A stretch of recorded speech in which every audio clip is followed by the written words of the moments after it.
दोस्तों, बहुत पहले घने जंगलों में एक ऊंचे पहाड़ों के बीच एक छोटा सा गांव था।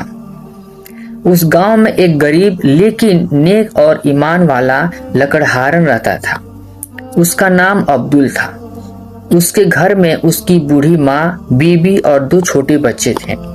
अब्दुल बहुत गरीब था, लेकिन उसने कभी हराम की कमाई की तरफ नजर नहीं उठाई।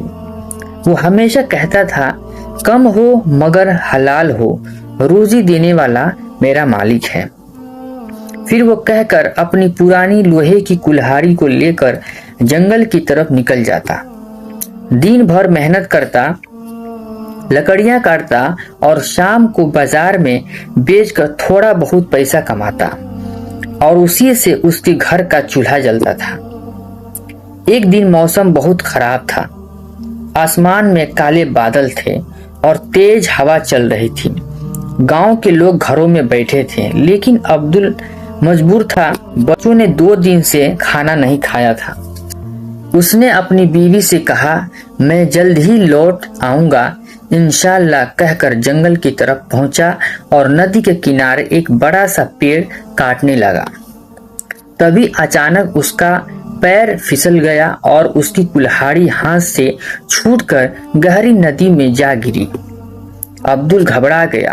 उसने तुरंत नदी के उतरकर कुल्हाड़ी ढूंढने की कोशिश की। पानी इतनी गहरी थी कि कुल्हाड़ी मिलने का कोई चांस नहीं था।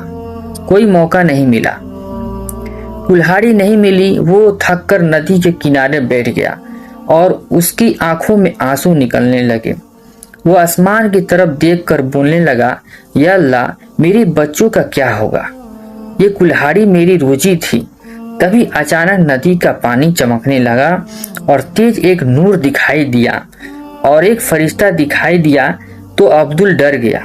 लेकिन फरिश्ते ने मुस्कुराकर कहा, डरो मत, मैं अल्लाह की तरफ से तुम्हें भेजा गया हूँ। अल्लाह ने तुम्हारी सच्चाई देखी है। फरिश्ते ने पानी में गया और सोने की चमकदार कुल्हाड़ी लेकर बाहर आया। उसने पूछा, क्या तुम्हारी कुल्हाड़ी है? अब्दुल ने उसे कुल्हाड़ी को देखा तो वो इतनी कीमती थी कि उससे वो पूरी जिंदगी आराम से गुजर कर सकता था। लेकिन एक पल के लिए उसके दिल में ख्याल आया, अगर मैं ये बता दूं तो मेरी ईमान चली जाएगी। लेकिन अगले ही पल में उसके अल्लाह का डर उसके दिल में आ गया। उसने सर झुकाकर कह दिया, नहीं, ये मेरी नहीं है। फरिश्ता भी पानी में फिर गया